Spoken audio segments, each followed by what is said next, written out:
बिस्मिल्लाहिर्रहमानिर्रहीम। अस्सलाम वालेकुम। लंदन से मैं हूँ शिराज खान। मुझे आज पाकिस्तान से चोटी के दफाई तजिया नगार जनाब ब्रिगेडियर रिटायर्ड सैयद गजनफर अली साहब ने ज्वाइन किया है। ब्रिगेडियर साहब बड़ी ज़बरदस्त पर्सनालिटी के मालिक हैं। मैं और ब्रिगेडियर साहब एक टीवी चैनल पर तजिए भी देते हैं। मैंने आज उनसे ये सवाल करना है कि हम एक हार्ड स्टेट बनकर क्या दहशतगर्दी का खात्मा कर सकते हैं, या हमें एक आइनी, दस्तूरी और जमहूरी और सियासी मुल्क के तौर पर अपने मामला आगे बढ़ाने चाहिए, और जो दहशतगर्दी के रूट काजेज हैं उनको आइडेंटिफाई करके हमें डिटरमिन करना चाहिए कि हम किस तरह दहशतगर्दी पर काबू पा सकते हैं। बलूचिस्तान के हालात आपके सामने, एक बहुत बड़ा यानी जुलूस लेकर अख्तर मेंगल साहब जो बीएनपी के सरबराह हैं वो कोयटा की तरफ जा रहे हैं। हुकूमत भी बहुत सारे इकदाम कर रही है।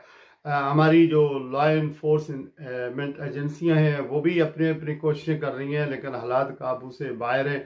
फिर जो ट्रेन हादसा हुआ था जाफर एक्सप्रेस के बाद, तो हालात इस तरह के पैदा हो गए कि पूरे पाकिस्तान के लिए एक वरिंग सिचुएशन है, एक फेडरेशन के लिए एक बहुत बड़ी वरिंग सिचुएशन है कि क्या अफगानिस्तान के साथ हमारे जो मामलात हैं, तालिबान की हुकूमत हमने बनाई थी, हमने अफगान रिफ्यूजीज का बोझ अपने यहाँ बर्दाश्त किया। जनरल ज़िया के दौर से लेकर मुशर्रफ के टाइम से लेकर अब तक जो है वो जो कुछ हमने बर्दाश्त किया, अब बॉर्डर हमारा क्लोज है अफगानिस्तान के साथ, तजारत भी नहीं हो रही है और दहशतगर्दी भी हो रही है, और ये एक पूरा पश्तून बेल्ट है हमारे खैबर पख्तूनख्वा, बलूचिस्तान, ये मामला हमारे जो है वो बड़ी वरिंग सिचुएशन है। तो अफगानिस्तान के साथ या तालिबान के साथ अपने मामलात हम किस तरह ठीक कर सकते हैं, जब अमेरिका वहाँ पर अपने कदम जमा रहा है, इंडिया के साथ उनके बड़े अच्छे ताल्लुकात हैं, फिर चीन के साथ बड़े अच्छे ताल्लुकात हैं। ब्रिगेडियर साहब से मैंने ये भी पूछना है कि क्या इमरान खान की रिहाई वो समझते हैं कि नियर फ्यूचर में मुमकिन है? क्या इमरान खान अगर रिहा हो जाते हैं, जो पीटीआई के लवर हैं या आम पाकिस्तानी हैं जो इमरान खान साहब को समझते हैं कि वो इस वक्त कोई किरदार अदा कर सकते हैं, चूँकि उनकी जो लेगेसी है या उनके जो वोटर सपोर्टर्स हैं वो पूरे पाकिस्तान में वफाक की जमात है, वो कोई किरदार अदा कर सकते हैं कि नहीं कर सकते हैं? और नवाज शरीफ के बारे में मुस्लिम लीगी ये कहते हैं कि वो आगे आएँ और वो किरदार अदा करें और मौजूदा दहशतगर्दी की लहर में अपना किरदार अदा करें, ख़ास करके जो बलूचिस्तान की सूरत हाल है उसमें वो कंट्रीब्यूट कर सकते हैं। क्या वो इस काबिल हैं कि कोई किरदार अदा करेंगे या नहीं कर सकते? इन सारे मौज़ूआत पर बात करेंगे आज ब्रिगेडियर गजनफर साहब से और जवाब लेने की कोशिश करेंगे। ब्रिगेडियर साहब, इब्तदा में आप क्या कहेंगे? वेलकम। कहा था जो इस पाकिस्तान गया था कि भारत पाकिस्तान के अंदर दहशतगर्दी में और पाकिस्तान को तोड़ने में इन्वॉल्व है। आज भी आपको याद होगा, मैं भी यही कहता हूं, हम भी यही कहते, हुकूमत भी यही कह रही। लेकिन पहले तो चलो ये था कि ये लोग नाम ही नहीं लेते थे, इतना डरते थे ये जो पॉलिटिकल, इवन मुशर्रफ के जमाने में नाम नहीं लेते थे। ये तो इमरान खान के जमाने में अब फ्रंट आके उसने कहा कि जी इंडिया इन्वॉल्व है पाकिस्तान के अंदर, तो फिर हमने नाम लेना शुरू किया। तो बात यह है कि जो इस वक्त कंसर्न है पाकिस्तान का, वो ये है कि जब हमारे यहाँ जब तक एक ऐसी पॉलिसी नहीं बनेगी जिसमें आप दहशतगर्दी के तमाम कंटूर्स को साइमल्टेनियसली एड्रेस करें, डिसीजन ऊपर से लेके नीचे तक जाएं, इंफ्रास्ट्रक्चर। अभी आप देख ना, इस वक्त अब अफगानिस्तान हमारी हुकूमत कहती है, बारहा कहती है, अपने डिफेंस मिनिस्टर ने स्टेटमेंट दी, प्राइम मिनिस्टर ने स्टेटमेंट दी, आईएसपीआर की अफगानिस्तान, आईएसपीआर की तरफ से पाक के अफगानिस्तान जो है पाकिस्तान के अंदर दहशतगर्दी में इन्वॉल्व। जितना अमेरिकन $7 बिलियन का हथियार छोड़ के गए थे अफगानिस्तान के अंदर, जो अमेरिकन जान के छोड़ के गए थे, उनको पता था ये दहशतगर्द तंजीमों के हवाले होगा। तालिबान की हुकूमत आएगी, वो दहशतगर्द ग्रुप्स को देगी। वो चाहते थे पाकिस्तान के अंदर डिस्टेबलाइजेशन, अमेरिकन चाहते हैं कि पाकिस्तान के अंदर दहशतगर्दी जारी रहे, क्योंकि उनके नजदीक जो सुहूनी ताकतें हैं, जो ज़ियोनिस्ट ताकतें हैं, जो यहूदियत की ताकतें हैं, जो नेतन्याहू के एजेंट, अमेरिकन गवर्नमेंट एजेंट है नेतन्याहू की, ट्रंप जो है वो जाती एजेंट है नेतन्याहू का। तो वो ये चाहते थे कि पाकिस्तान के अंदर दहशतगर्दी जारी है, इसलिए वो हथियार छोड़ के गए थे $12 बिलियन के। वो हथियार हाथ अफगान हुकूमत ने हवाले कर दिए उन दहशतगर्द तंजीमों के जो पाकिस्तान में रह रही। उन अफगान गवर्नमेंट ने खोल दिए जेल के दरवाजे और तमाम उन लोगों को रिहा कर दिया जो अंदर बंद थे जब अमेरिकन वहां पे थे, जो पाकिस्तान के अंदर कुन्नड़ में अड्डे हैं, नूरिस्तान में अड्डे हैं, का अपना पाकतिका में अड्डे हैं, ट्रेनिंग सेंटर उन्होंने बनाए, इंडियंस वहां पे मौजूद हैं, इंडियन लीडर, इंडियन रॉ के लोग वहां पे मौजूद। अफगान हुकूमत को पता है, कंधारी नेटवर्क है, कंधारी नेक्सस है अफगान हुकूमत के अंदर, जो अमेरिका के इशारों पे नाच है, फकीर है, उनसे जाके पैसे लेते हैं, उनके पांव चूमते हैं, ये जितने आपके ये जो नेक्सस किस्म की दहशतगर्दी किस्म की लीडरशिप, जिसको आप इंटरिम गवर्नमेंट कहते हैं। तो ये है। अब इसमें होना क्या ये था कि हमें डिप्लोमेटिकली प्रोएक्टिव होना चाहिए था दुनिया को एंगेज करने के लिए। जो दोहा एग्रीमेंट था ना शिराज खान साहब, उस दोहा एग्रीमेंट की अपना आप 5 नंबर उसकी प्रपोजल पढ़े ना, पैरामीटर, वो क्या अमेरिकन ने कहा था कि अगर अफगान, पहले उन्होंने कहा था ये अफगानिस्तान की सॉइल जो है वो हमसाया ममालिक में दहशतगर्दी के लिए इस्तेमाल नहीं होगी, और उसके बाद अगर वो सॉइल इस्तेमाल हुई तो अमेरिका अपना लीवरेज इस्तेमाल करेगा अफगानिस्तान को प्रेशराइज करने के लिए कि वो दहशतगर्दी से पीछे हटे। तीसरा उन्होंने कहा था कि अगर अमेरिकन अफगान लीडरशिप बात आई तो हम ओवर द होराइजन ऑपरेशन करेंगे, यानी हम ऑपरेशन करेंगे जैसे वो पहले पाकिस्तान में अब मारा करते थे सैटेलाइट के जरिए और ड्रोन्स के जरिए। अमेरिकन ने तो दोनों काम नहीं किए, तो क्या हमने रियलाइज कराया? तो जो डिप्लोमेटिक इनिशिएटिव होने चाहिए थे, सर जो ये एक पॉलिसी का बहुत बड़ा इंपॉर्टेंट हिस्सा होते हैं, वो डिप्लोमेटिक इनिशिएटिव कौन, क्या इस हुकूमत ने किए?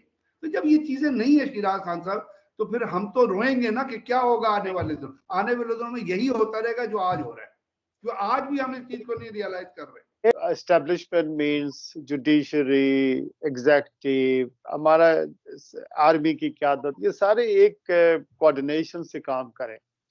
और chief executive obviously prime minister of Pakistan है, आईनी ओहदा है उनके पास, और कमांडर इन चीफ सदर है। अच्छा, अब मौजूदा जो हुकूमत है या जो क़यादत हमारी पास है, उसमें इतनी कैपेसिटी है, एबिलिटी है कि ये सारी चीजें हैंडल कर सके। जो इलेक्शन हुए उसके नतीजे में पैसे लिए गए बलूचिस्तान में भी, हर जगह, और फिर वो रिजल्ट तब्दील किए गए। जो क़यादत है वो आपके सामने है। हमारे यहाँ पार्ट टाइम वज़ीर दाखिला है, वज़ीर खारजा की अगर बात करें, आप सफारतकारी की बात कर रहे हैं, तो वो भी पार्ट टाइम ही समझे, चूंकि उनके पास मेरे ख्याल में अख्तियारात ना दाखिला वाले के पास है, ना हमारे पास फुल टाइम दाखिला है, ना खारजा है। और वज़ीर आज़म जहाँ भी जाते हैं, ज़ाहिर है वो पहले तो तारीफें शुरू करते हैं, फिर ये करेंगे, हम मार देंगे, दाड़ देंगे, ये सारी सूरत-हाल आपके सामने है।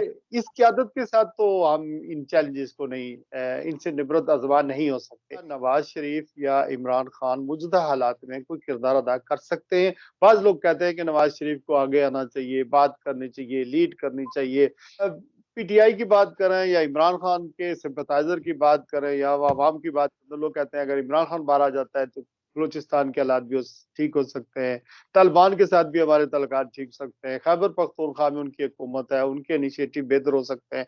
दूसरी तरफ हमने बॉर्डर भी बंद किया हुआ है और लोग बहुत तकलीफ में है। अफगानियों को हमने जबरदस्ती, रजाकाराना तौर पर जबरदस्ती उनकी पकड़ दकड़ भी हो रही है, वापस भेज रहे हैं। तो ये सारी सूरत-हाल, यानी आप क्या समझते हैं, आने वाले दिनों में ऐसे ही चलेगी या इसमें ब्रेक थ्रू होगा? मैंने आपसे मिसाल दी एपीएस के वाकये की, जब नवाज शरीफ ने पूरी कौम को लॉलीपॉप दिया था और वो अपना नेशनल एक्शन प्लान, तो क्या उसके ऊपर आप कुछ कर सकते हैं?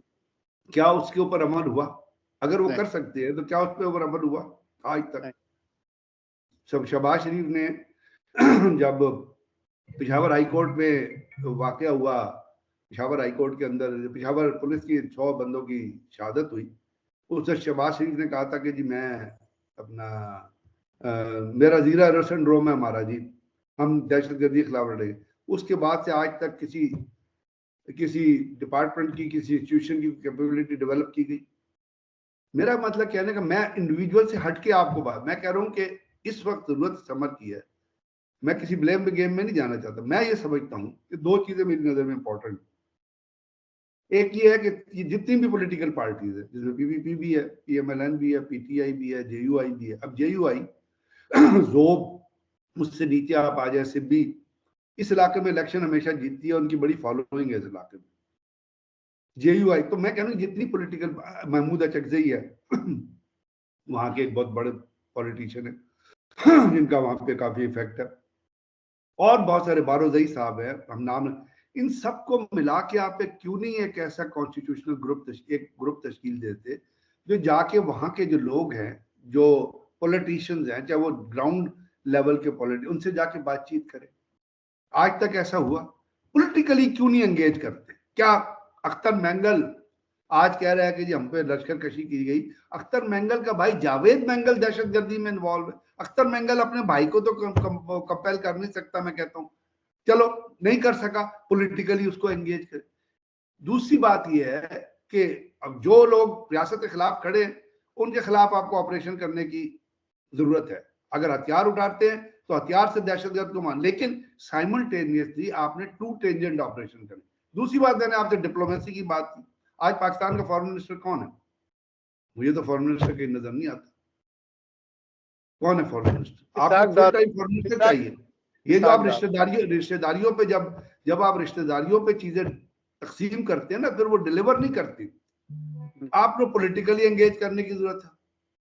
पॉलिटिकली के साथ आपको डिप्लोमेटिकली उन ताकतों को एंगेज करने की जरूरत है जिनको हम कहते हैं जो पाकिस्तान के अंदर दहशतगर्दी फैला रही। तो उसके बाद अगर कोई मिसिंग पर्सन का केस चल रहा है, उसके अंदर कोई रिकमेंडेशन है, उसको लेके जाए उन लोगों के पास जो मिसिंग पर्सन का राग उबाल रहे हैं। फिर मैंने आपसे बारहा कहा गवर्नमेंट को कि आप एक ऐसी टीम कॉन्स्टिट्यूट दें जिसमें उलमा हो, जिसमें मशाइख हो, जिसके अंदर पॉलिटिशियंस हो, जिसके अंदर इकोनॉमिस्ट हो, जिसके अंदर डॉक्टर्स हो, कोई भी जो भी है, उनको दे के बलोचिस्तान और केपीके में एड्रेस करें, जाके वहां पे down to the grass root level. और वो नैरेटिव जो ये दहशतगर्द तंजीमें वहां पे लोगों तक पहुंचा रही हैं उसको डिनाई कर। आपको प्रोएक्टिव काम करने की जरूरत है। पैसिव काम से, पैसिव सिर्फ टेलीविजन चैनल पे आके स्टेटमेंट देने से और लोगों के शहीद होने के बाद ये कह देने से कि हम छोड़ेंगे नहीं, हम तुम देंगे जी, हम, इस तरह मसला हल नहीं होगा। आज ये हो रहा है, जब कोई वाकया होता है उसके बाद एक स्टेटमेंट आ जाती है जो आपको पता है एक रेटोरिक होता है, प्रेस सेक्रेटरी ने लिखी होती है, वो इशू करता है, उसके अंदर ना कोई जज्बात होते हैं ना किसी का कोई ताल्लुक होता है। तो पाकिस्तान में आप यकीन करें लोग इस वक्त बहुत कंसर्न है। बलूचिस्तान एक बहुत नाजुक धारे पे खड़ा हुआ है क्योंकि वहां पे फॉरेन पावर का इन्फ्लुएंस बहुत ज्यादा आहिस्ता आहिस्ता बढ़ता जा रहा है। अब उसके साथ साथ मुझे सिर्फ एक, आप यकीन करें, फेसबुक के शहराज खान एक शख्स है, कोई शेरबाज खान बलोच है जो बलोचिस्तान का है, और वो इन बलोच तंजीमों के नैरेटिव को निगेट करके वो फेसबुक पे और अपना मुख्तलिफ जगहों पे पोस्टर लगाता है और बलोचिस्तान के लोगों का जो नैरेटिव है वो पेश करता है, जो प्रो पाकिस्तान नैरेटिव। अगर हमने इतने सारे लोग रखे हुए हैं यहाँ पे, पाले हुए हैं, वो सोशल मीडिया की टीमें हमने बनाई हुई हैं, तो वो क्यों नहीं एड्रेस उसको निगेट कर रहे हैं, मारन गफ्फार के नैरेटिव को उसको। पाकिस्तान में जितने दहशतगर्दी के वाकयात हुए हैं शिराज खान साहब, उसमें 80% लोग जो मारे गए हैं दहशतगर्दी की वारदातें करते हुए दहशतगर्द, वो सारे मिसिंग पर्सन थे। उनका पूरे का पूरा डाटा पाकिस्तान की सिक्योरिटी फोर्सेस के पास अवेलेबल है, हमने वो अभी तक रिलीज नहीं किया।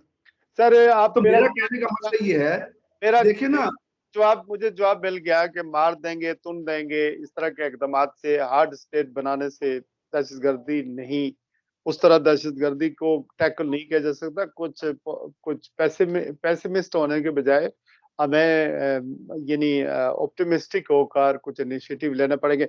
मुझे आप ये बताएं सर कि अफगानिस्तान, तालिबान खास करके, उनके साथ हमारे मामला क्यों बिगड़े हैं और बाकी स्टेट्स के, जैसा मैंने कहा, रशिया के, इंडिया के, चीन के, ईरान के, इवन अमेरिका के बेहतर हो गए और हमारे ताल्लुकात बिगड़ रहे हैं?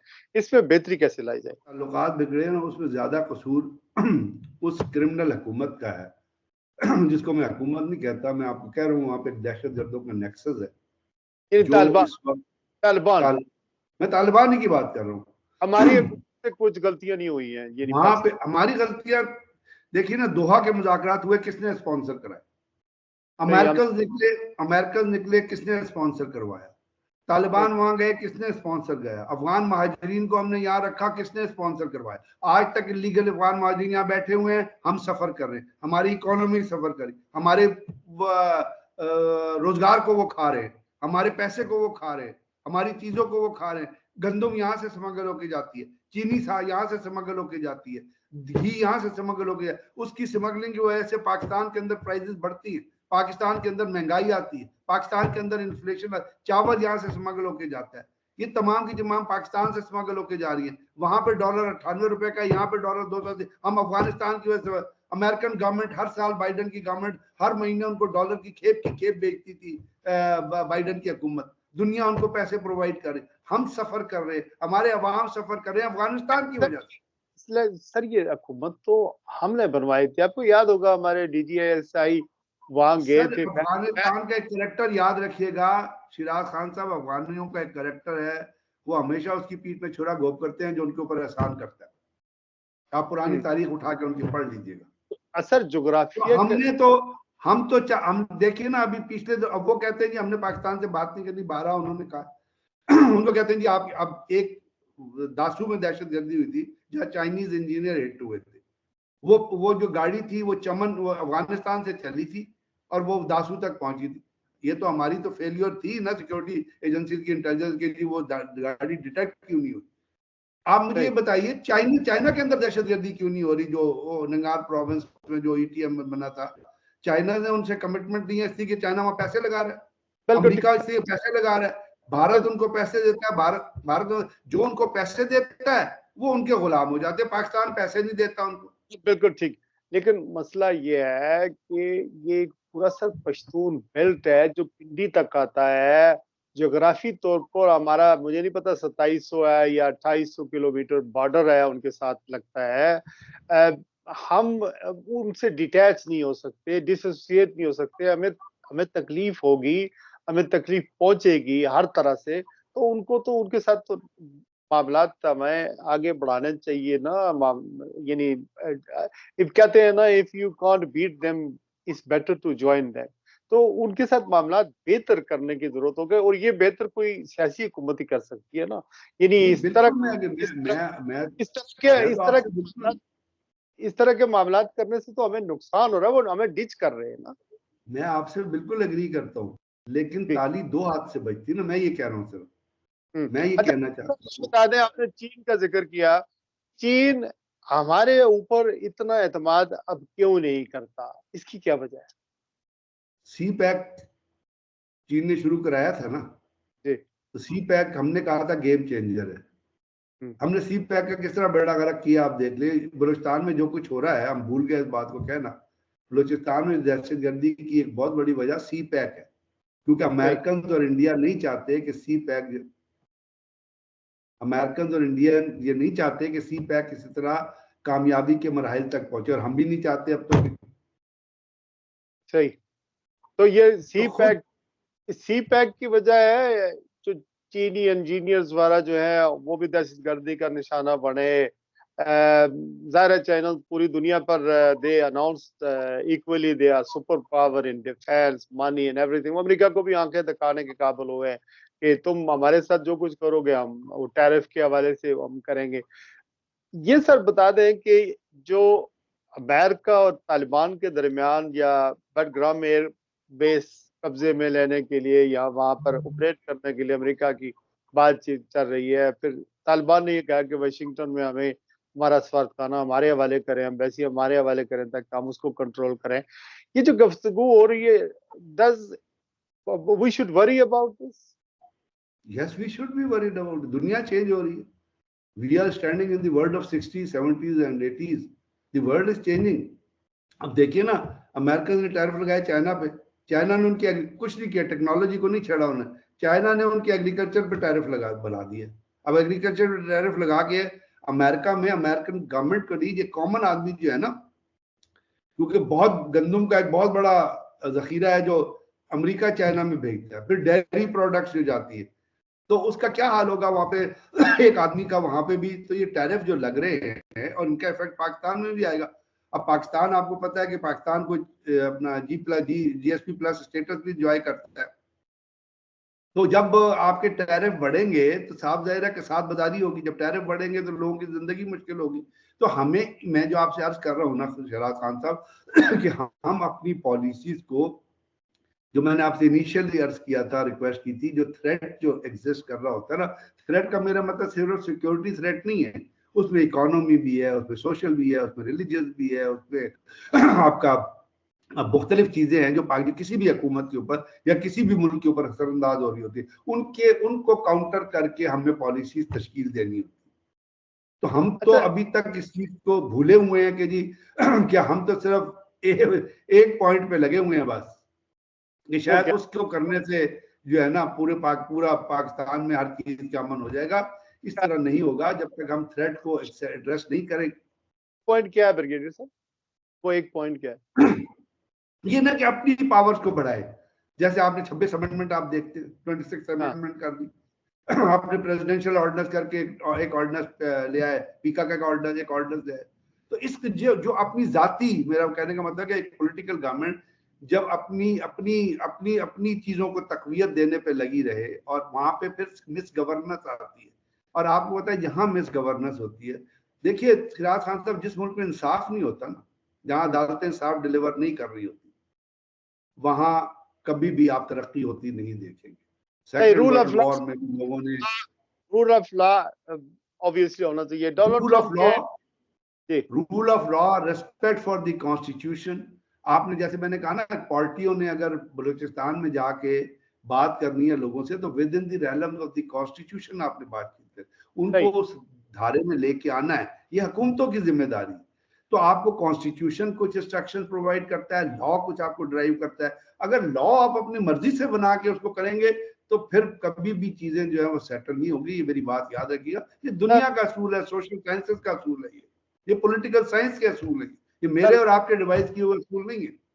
सर मेरे दो तीन छोटे छोटे सवाल हैं, फिर इसको वाइंड अप करते हैं। पहला सवाल ये है सर कि बेलग्राम एयर बेस अगर अमेरिका वहां पर आ जाता है, उसके अहदाफ क्या हो सकते हैं? ईरान उसका हदफ हो सकता है, पाकिस्तान हदफ हो सकता है, खुदा न खास्ता। और दूसरी जो इससे रेलेवेंट सवाल है वो ये कि अमेरिका में एक डेमोक्रेसी बिल पेश हो गया है, जो विल्सन ने और उनके साथ एक और डेमोक्रेट के सेनेटर हैं, बिल उन्होंने पेश किया है। और हम ये समझते हैं कि ये ओवरसीज पाकिस्तानियों का कोई इनिशिएटिव है या वो बैकबोन पर है, लेकिन ये नहीं है। मेरी फाइंडिंग है कि वहाँ की हुकूमत इसमें शामिल है।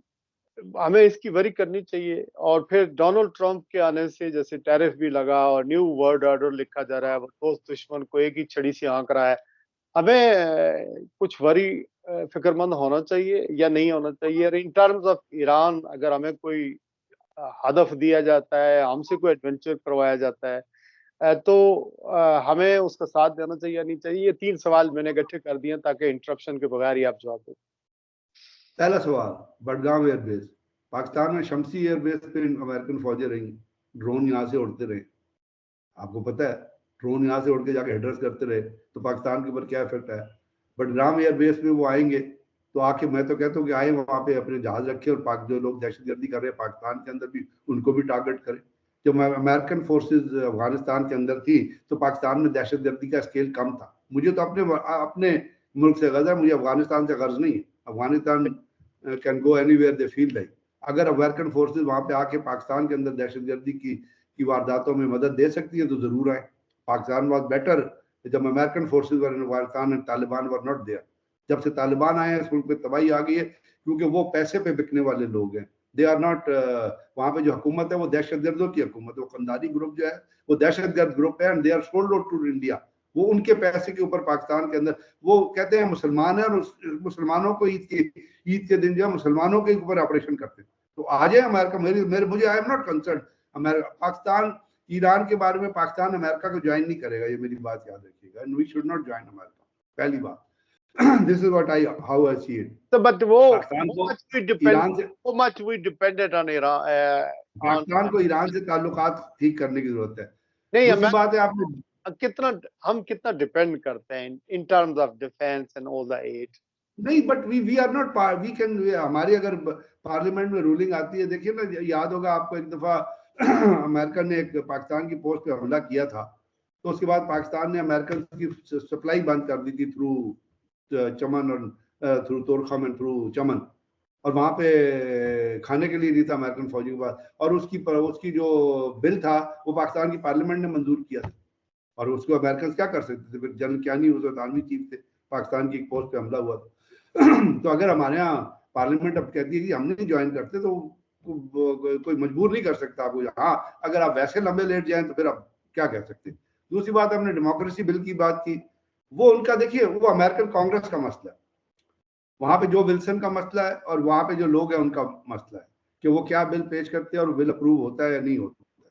हमारे वो बिल अप्रूव होता है, फिर देखना है अगर वो बिल अप्रूव होता है तो ममालिक के ऊपर किस तरह इफेक्ट है। आपको पता है अभी सऊदी अरब ने 10 ममालिक का बिजनेस वीजा जो है, शॉर्ट टर्म बिजनेस वीजा बंद कर दिया, उसमें पाकिस्तान भी शामिल है। हालांकि पाकिस्तान के सऊदी अरब के कितने बरदराना और कितने दीरीना ताल्लुकात है। अभी सऊदी अरब ने हाल ही में वज़ीर भी गए थे, आर्मी चीफ भी गए थे, बहुत बड़ा हैवी डेलीगेशन गया था, बातचीत हुई है, मुज़ाकरात। अभी यूएई वाले पाकिस्तानियों को वीजा नहीं दे रहे हैं, अगर आपको पता हो तो सारे वीजे रिफ्यूज हो रहे हैं। हम हालांकि यूएई के साथ, हम यूएई के बनाने वाले हम हैं।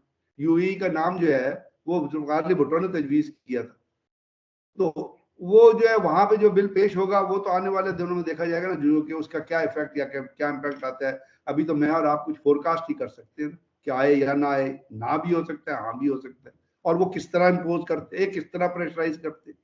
तो ये चीजें हैं मेरे ख्याल, बात चीजों के लिए one has to wait and see कि जी किस तरह चीजें अनफोल्ड होती है, बिकॉज जब टाइम में अनफोल्ड सूरत हाल हमें वरी जरूर करनी चाहिए। ब्रिगेडियर साहब, आखिरी सवाल है, इमरान खान को आप बाहर आते हुए देख रहे हैं और ये मुल्क के लिए कितना अच्छा होगा? अगर वो बाहर नहीं आ रहे हैं तो रिकावट इंटरनली है या सऊदी अरब की तरफ से या इंटरनेशनली किसी मुल्क की तरफ से कोई प्रॉब्लम आ रही है, उन्होंने स्टॉप किया हुआ है? और इसको आप मुल्क के लिए, ये जो 3 साल का अरसा हो चुका है, ये बहुत बड़ा क्राइसिस है, ये अगर हल हो जाता है तो हमारी बाकी जो प्रॉब्लम है वो भी सॉल्व हो सकती है, अगर पॉलिटिकली हम कहीं आगे मूव करना चाहते हैं या डेमोक्रेटिकली हम आगे मूव करना चाहते हैं। तो बात ये है कि मैंने आपसे कहा ना, अदालतों को इंसाफ डिलीवर करना है, करना चाहिए, जो पाकिस्तान के अंदर होता नजर नहीं आया। जो एक यहाँ पे चीफ जस्टिस चला गया है, क्या नाम था उसका, फाइज ईसा, जो अपनी शक्ल पकल तब्दील करके आपके लंदन में फिर रहा होता है, ठीक है, यानी उसको इतना शर्म है कि उसने अपनी शक्ल ही तब्दील कर दी। डोनट वाले ठीक है ना। उसने जो पाकिस्तान की जो पॉलिटिकल सिस्टम को जो उसने नुकसान पहुंचाया ना, वो अनबेयरेबल है। जो उसने एक दिन पहले बल्ले का निशान लिया था, जहां से तमाम टसल का आगाज हुआ। अब बात यह है कि अगर अदालतें, क्योंकि इस वक्त इमरान खान के केसेस अदालतों के अंदर हैं, एक वो अपना केस है जो आपका 192 मिलियन वाला, तो अदालतें उनको इंसाफ दें और उसको रिलीज करें। फिर आप कहते हैं ना कि एस्टेब्लिशमेंट तो अदालतों की तरफ देख रही है ना, अदालतें जो है उनके अंदर केसेस है, तो वो किस तरह उसको रिलीज कर देंगे। कुछ डैक्रम की तरफ चलना है ना, अदालतें तो वही करें, एस्टैब्लिशमेंट के। हाँ, वो देखिए, अगर अदालतें, अब ये बात और मैं तो ये नहीं कह रहा, मैं तो इतना सिर्फ डिमांड कर रहा हूँ अदालतों से कि जी आप यहाँ नेगेटिव या पॉजिटिव फैसला इंसाफ केस के मेरिट के मुताबिक दें। और अगर वो केस की अदालतों की हालत तो आपने खुद ही डिस्क्राइब कर दी 26वीं आईनी तरमीम के तो बस फिर आप मुझे बताएं ना, जब ये चीज होंगी और जो नए जजेस लगाए गए हैं उनके बारे में जो कुछ बातचीत हो रही है, वो मतलब क्या क्या कहे आपको। तो देखिए, अगर आप एक पॉलिटिकली पॉलिटिक्स के मुताबिक और रियलिटी, ग्राउंड रियलिटीज के मुताबिक अगर पाकिस्तान में फैसले हों और तमाम पॉलिटिकली पार्टीज को जो है वो काम करने की इजाजत, और वो पार्टीज भी रियलाइज करें कि पाकिस्तान के प्रॉब्लम क्या है। जैसे अगर पीटीआई आती है तो पीटीआई को भी ये रियलाइज करना चाहिए कि पाकिस्तान में प्रॉब्लम ये नहीं कि वो अपने किसी थीसिस को लेके चल पड़े या अपनी ही डॉगमेटिक किस्म की या अपनी एक फिश किस्म की थिंकिंग के ऊपर चलते रहे। बदलते हुए हालात पे बदलती हुई पॉलिसीज बनानी पड़ती। तो अगर वो करते हैं तो साफ जाहिर है पॉलिटिकल जितना आप अपना स्पेस ज्यादा करेंगे उतना ही मुल्क को फायदा होगा।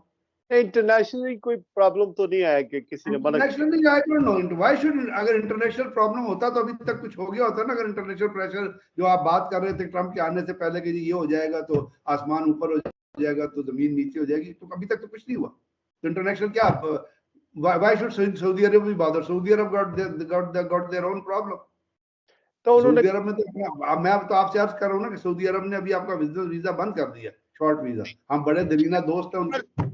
ब्रिगेडियर साहब, बिल फर्ज ये आपकी बात मान लेते हैं, अगर इमरान खान रिलीज होते हैं तो मुल्क के अंदर सियासी इस्तेकाम आएगा, मुल्क आगे बढ़ेगा, एक तरफ तो हमारी जान छूटेगी नहीं। इस वक्त सारा फोकस तो उस पार्टी को जी मेरा ख्याल, मैं समझता हूँ मुल्क में इस्तेकाम आएगा, और इमरान खान को भी अगर रिलीज होते हैं तो ये रियलाइज करना पड़ेगा कि पाकिस्तान के चैलेंजेस क्या है। उनको अपने प्री कंसीव्ड आइडियाज पे डिसीजन नहीं करने होंगे, उनको पॉलिटिकल फोर्सेस के साथ मिलकर और पाकिस्तान की थ्रेट परसेप्शन के हिसाब से और ग्राउंड रियलिटीज हिसाब से अगर वो अपने आप को मोल्ड करेंगे और काम करेंगे तो पाकिस्तान को जरूर फायदा होगा।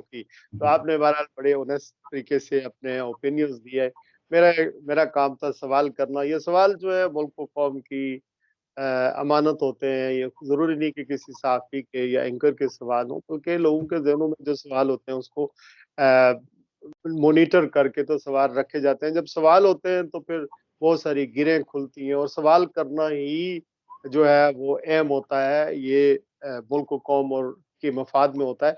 अपना बहुत सारा ब्रेड से ख्याल रखिएगा। Thank you very much. इंशाल्लाह हम कोशिश करेंगे कि आपको फिर अपने यूके यूरोप के नाज़रीन के लिए फिर जहमत दें और दूसरे इश्यूज पर और सिक्योरिटी के इश्यूज पर बातचीत जारी रखें। बहुत बहुत शुक्रिया शिराज साहब, बहुत बहुत शुक्रिया, थैंक यू वेरी मच। मैंने वो चीज़ कही है जो मुझे ग्राउंड रियलिटीज में नजर आती है और जिसको मैं समझता हूँ कि पाकिस्तान के अवाम के लिए, पाकिस्तान की रियासत के लिए चीज़ जरूरी है। ना इसमें मेरा कोई पर्सनल थीसिस है, ना मेरी इसमें कोई पर्सनल एनिमोसिटी है किसी के साथ, लेकिन जो हकीकतें हैं वो लोगों तक पहुँचनी ज़रूरी है, ताकि स्टेट भी और रियासत भी और हुकूमत भी वो फैसले ले सके जो अवाम की उमंगों के मुताबिक हों और पाकिस्तान को तरक्की की राह पे लेके जाए। बहुत शुक्रिया sir. Allah Hafiz. Thank you.